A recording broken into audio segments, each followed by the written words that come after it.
know what the experts are telling you? They haven't answered these dead. Obviously, somebody's wanting to hear something that fucking these experts are telling you ain't supposed to be here. Well, check this out. Human behavior. That's what I like. Humans do some really interesting things. Like, besides killing ourselves, we also kill each other. Murder. And we're the only ones who do that, by the way. We're the only species on Earth that deliberately kills members of our own species for personal gain. Or pleasure. Sometimes it's just fun. We're also the only species that deliberately kills members of another species for personal gain. Or pleasure. That's what hunters do. They kill for pleasure. That's us. Human beings. Interesting folks. Murderers. Here's an interesting form of murder we came up with. Assassination. You know what's interesting about assassination? Well, not only does it change those popularity polls in a big fucking hurry, but it's also interesting to notice who it is we assassinate. Did you ever notice who it is? Stop to think of who it is we kill. It's always people who've told us to live together in harmony and try to love one another. Jesus, Gandhi, Lincoln, John Kennedy, Bobby Kennedy, Martin Luther King, Medgar Evers, Malcolm X, John Lennon. They all said, try to live together peacefully. Bam! Right in the fucking head.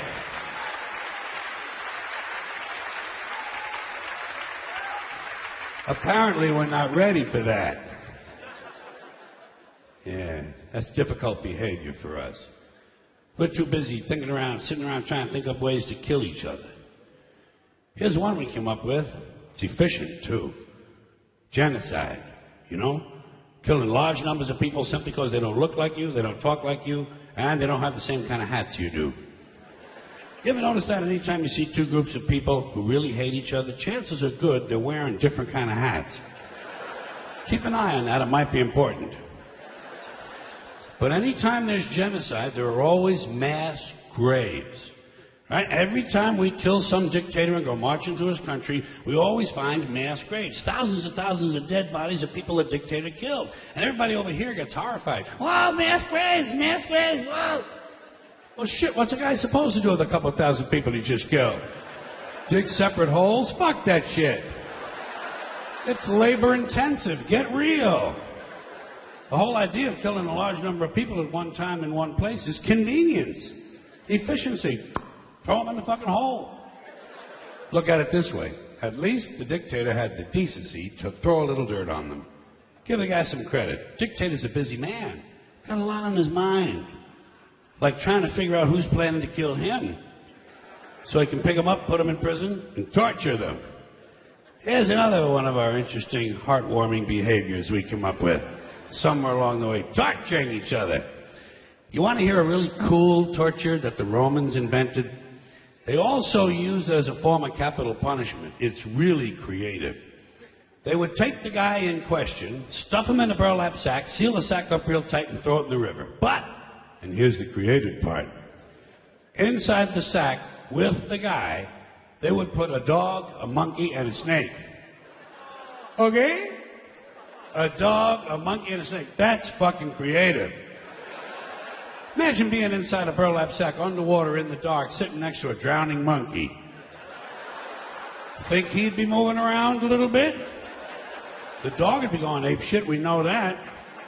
And the snake, well, he'd probably be getting curious about what all the activity was inside the sack. He might do anything. Whatever he did, it would probably involve venom and his teeth. You know what you'd be doing? You'd be praying to God that the snake bit the monkey and the dog ate the snake. Pray. Yeah.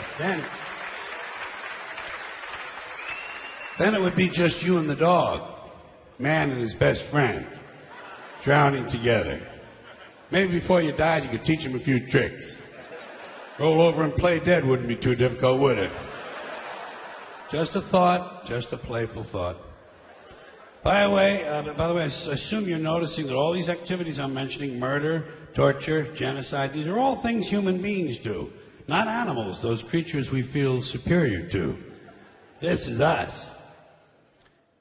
Here's another one of our spiritually uplifting activities. We don't do this one much anymore, but it used to be really big. Human sacrifice. I missed that. The Aztecs loved human sacrifice, and they were good at it. Well, they got a lot of practice. For instance, right around the year 1500, the Aztecs sacrificed 80,000 people in one ceremony. Okay? 80,000 people, one ceremony. You know what the occasion was? They were opening a new temple. Nothing like religion for a little entertainment, huh? Especially that old-time religion. Know how the Aztecs went about their sacrificing? Here's how they did it. They would do it right out in public, right in front of everybody, big town, beautiful city square, 20, 30,000 people looking on. They would take the guy, lay him on an altar, cut his chest open, pull his heart out, and hold it up in the air while it was still beating. Got that?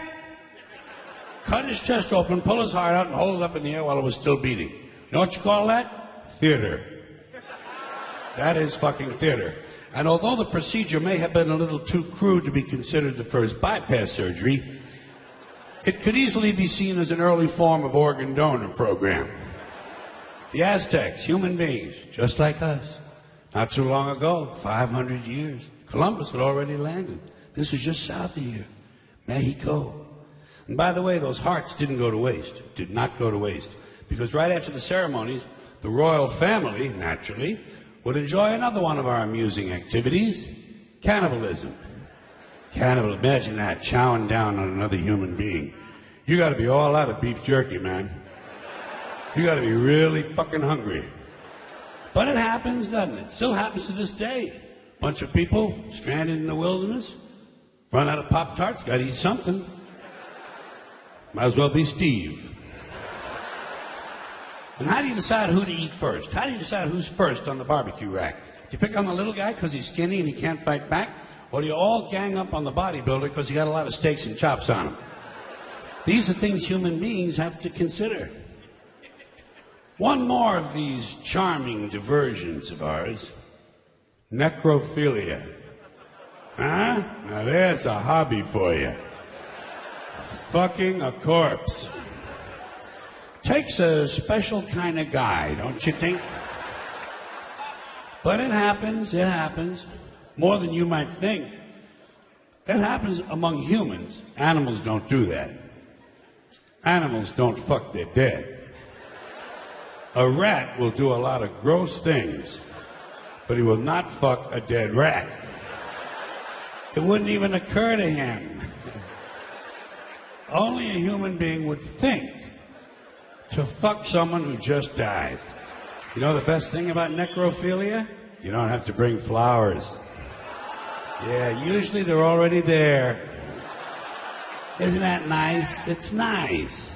It's convenient. Human beings will do anything. Anything. I am convinced.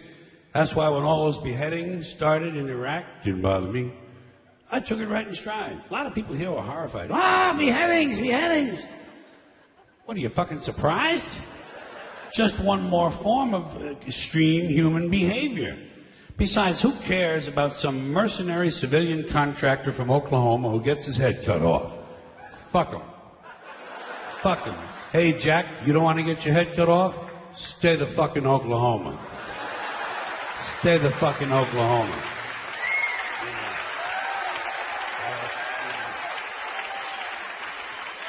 They ain't cutting off heads in Oklahoma, as far as I know. But I do know this. You strap on a gun and go strutting around some other man's country, you better be ready for some action, Jack. You better be ready for some action. People are touchy about that sort of thing. And let me ask you this while I have you good, clean Americans here. This is a moral question, not rhetorical. I'm looking for the answer. What is the moral difference between cutting off one guy's head, or 2, or 3, or 5, or 10, and dropping a big bomb on a hospital and killing a whole bunch of sick kids? Has anybody in authority given you an explanation of the difference? I have not gotten an email on this. No one will talk to me. I haven't gotten a postcard, not a fucking instant message, nothing. Now, in case you're wondering why I have a certain interest and fascination, let's call it, with torture and beheadings and all of these things I've mentioned, is because each of these items reminds me in life, every time one of them occurs, it reminds me over and over again what beasts, We human beings really are. You know, when you get right down to it, human beings are nothing more than ordinary jungle beasts, savages, no different from the Cro-Magnon people who lived 25,000 years ago in the Pleistocene forest eating grubs off of rotten logs.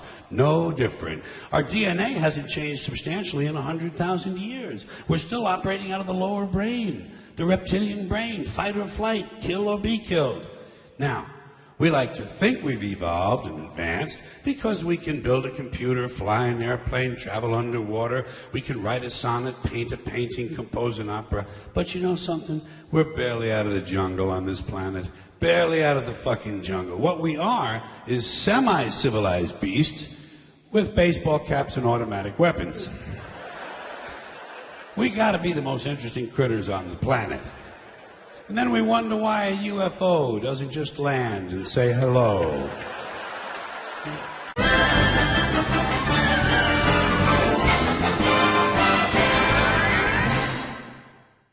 But it's also interesting to notice who it is we assassinate. Do you ever notice who it is? Stop to think of who it is we kill. It's always people who've told us to live together in harmony and try to love one another.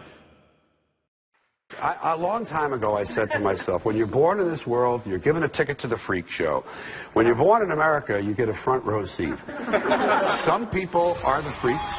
We have our Tanya Harding's, Joy Boy's, Mike Tyson's, our Michael Jackson's. Then there are the people who merely watch the freaks. And that's most of us most of the time. Then there are those of us who get to comment on the freak show, to review the freak show. I got to tell you about the part of the freak show I saw yesterday, folks. Oh, yeah, and that's the guys like me. People say, well, that's awfully cynical. I say, no. It's realistic and skeptical. As pointed out, to be highly skeptical of cynical behavior. And I think it's an important distinction because people like to just talk that way as if it's a bad thing. And I know that cynical has more than one meaning, and there is a cynical tone, there's a cynical aspect to what I do. But I think there's a healthy realism in it, too. I hope we're interfered with again by the extraterrestrials, and this time they help. You know, in a big way. This time they say, we're going to do another genetic thing. We're going to do just like we did when we brought you people. Suddenly you had architecture. Suddenly you could lift stones up and build a pyramid. Suddenly you had mathematics. Suddenly you had all these things. You never had them. Suddenly they appeared. We're going to do that again, and this time we're going to help you folks again. I hope that happens, because then all those dreams that I don't quite have for us could come true, and that would be the best surprise I could get.